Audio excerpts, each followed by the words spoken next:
All right, this one was right up there with WandaVision episode 8. Very heavy stuff this week. Very, very heavy stuff this week. Lots to unpack. Wow. Very wow. And we got Jake. I'm confident that was Jake with the busted nose. It had to be. Had to be. That was my favorite scene of the whole episode. Oh, her dog. That tripped me out. Like, wait, there he goes. There he goes. What I like most about this scene, now I know this is going on inside his head. I know this. But it's hilarious to me that Harrow is sitting across the table from a psycho and there's a very pointy object on the desk. He just spoke different. That's very subtle. It's very subtle, but if you listen to it, nah, I definitely believe that this is Jake. He talked to all three different personalities. They want you to think that the Jewat isn't happening. It's very much happening. I could argue that Harrow is trying to discredit Marc's very valid memories because he knows that the gods are going to try to rise up and stop him. Yeah, I mentioned last week that this is a perception of Marc. This is how he perceives the afterlife. That's pretty much confirmed. No, I think it's Marc most of the time, but when he goes ballistic, it's Jake slipping out. It's Jake slipping out. Because I don't think Marc is this crazy in the comics. I've read one run and some of another one. And Jake is the crazy one. Now, here we go. Oh, yeah. Wow, dude. That's Jake in this instance. Wow. Careful with that thing, bro. And then we're back with Tourette. Like the meetings with Harrow and the meetings in Harrow's office, those were all happening before this. That's what I like to think. Like they want you to think one or the other isn't really happening, but this is happening. She's sweet, right? Tourette's sweet, right? Making hippopotamus noises, ears always wiggling. And, well, she would have to be sweet. She's the goddess of women and children. And Black Panther gets the connection there, ancestral plane. The actual Jewat is too much for the human mind to understand. So you see what's most identifiable to you, and they're insane. That's why they see an asylum. What would y'all see? Wow. I never thought about that. What would I see?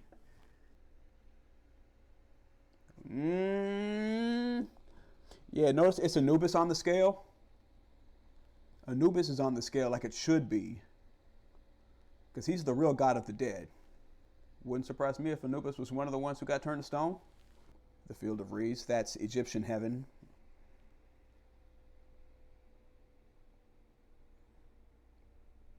Oh, that's wild. Fatality. They can't make them red. They can't make them look like actual hearts because kids will freak out. And that's probably why Tourette's voice is so sweet, because they don't want little kids to freak out. Oh, he really trying to kill Tourette, bro. Come on, bro.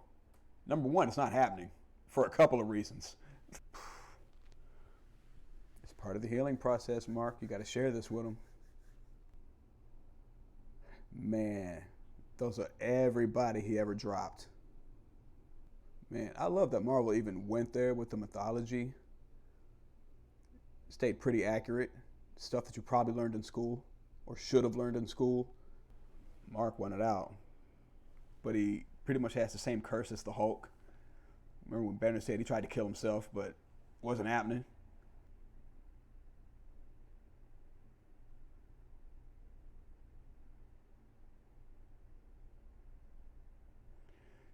Boy, oh boy.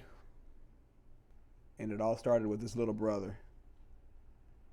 You could say it all started with his little brother's death. Yo. And that could be why Marc sees Khonshu as a skeleton. Because in Egyptian mythology, he's flesh. Yo, and since when are there caves in inner city Chicago? That's something that does track. I've never been to Chicago, but I'm pretty sure there's no caves.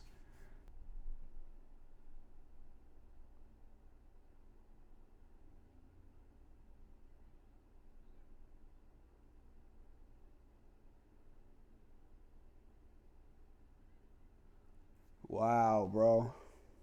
Wow. Accusing him of doing it on purpose. Like, man. Yeah, he had enough. He just up and left. Yo, is that the kid who plays Miguel in Cobra Kai? It's not, right? Because his hair just looks different. No, I don't think that's him. I kind of don't think that's him. And I'm all caught up on Cobra Kai, so it's not like I haven't seen it in a while.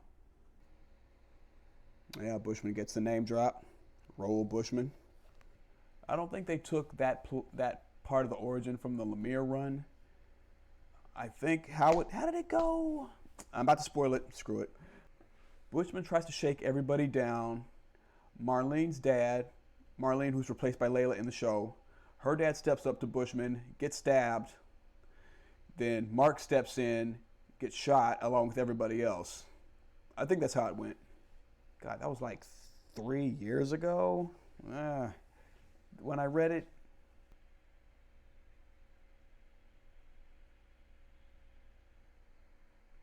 yeah, I would say that this is the darkest Disney ever let Marvel get. You don't see guys about to kill themselves in Disney joints. Or women walking around with booze bottles. You don't see it. They're creeping into that R territory.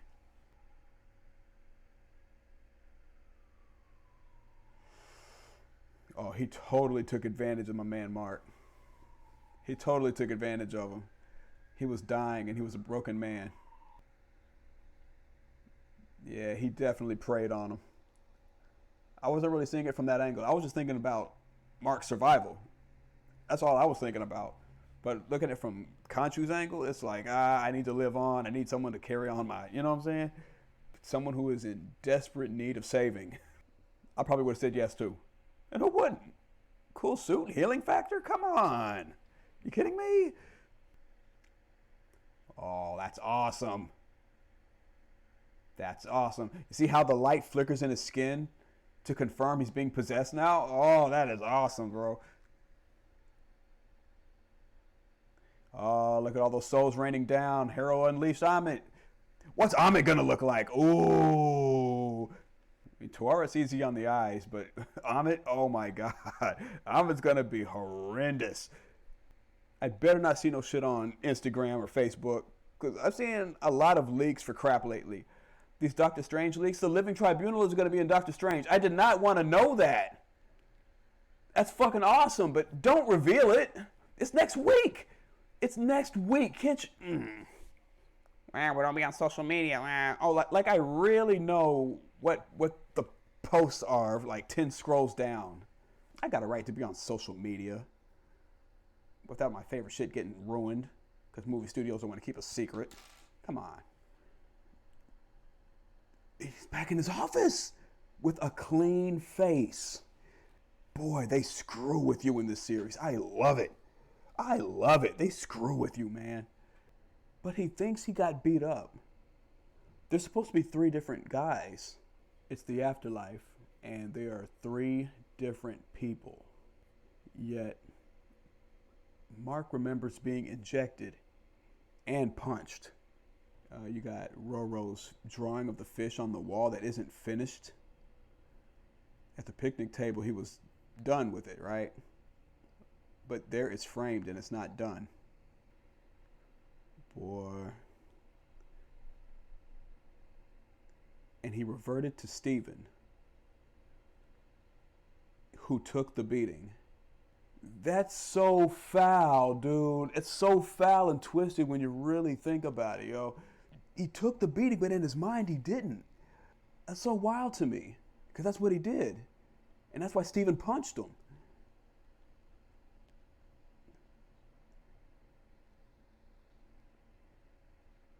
Wow. That's the whole point of you. Wow. I don't blame him at all, dog. Wow. Wow, wow, wow. This is so trippy. Wow, and Steven didn't know she was dead. I figured that he wasn't really talking to anybody on the other end. Going into this series, the first time we see him on the cell phone talking to his mom, like, there's probably no one on the other end. It's just how he keeps himself in check or something. Okay, see, they're screwing with me again. The more I look at these scenes, the more I'm like, dude, are they three different people or not? Because we're seeing them as two different people. And at one point, I thought he was interviewing all three of them at different points in time. Like he had Marc in, then he had Jake in, and then he had Steven, like right now. But no, but Harold was looking at him as though, oh, Steven, you're here now. He called him Ned Flanders too. Because Disney owns The Simpsons. They own Fox. They own all those properties now. They can do that. The clock is probably a good clue. But I haven't been paying attention to the clock this whole time. But that's probably a clue as to whether or not there's just one man in the room and not three at different points in time. Is that we have your mom's number on file in the afterlife. And the dial tone means that he's come to terms with that. Yeah, I think this is the last time Marc had control of the body before Steven took over for that long stretch. Man, I swear, dude. The first watch, I was getting choked up. I ain't gonna lie, man. It was just like WandaVision episode 8. I actually got choked up while I was recording that video, but I cut it out. Sometimes I wish I'd have left it in because it was a very strong episode. Emotionally, it was very strong. And this was no different. See how he just dipped into Steven? Pause. And there goes the taxi, probably symbolizing Jake. Yeah, I like the sand effects. I mean, they're sand demons, yeah, but they constantly have sand falling off them and stuff. It's cool. It's a cool detail. It's just a cool detail. Yeah, it's a cool looking scuffle. Oh, then Steven steps up. Yeah, get in there, Steven. Uh-oh. Wow!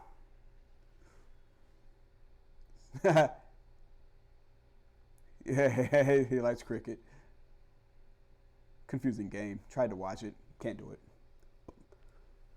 Wow! Good shot, bro. Wow, wow, wow. He's dead, bro. He's dead, bro. Oh, no. Oh, here we go. Here we go.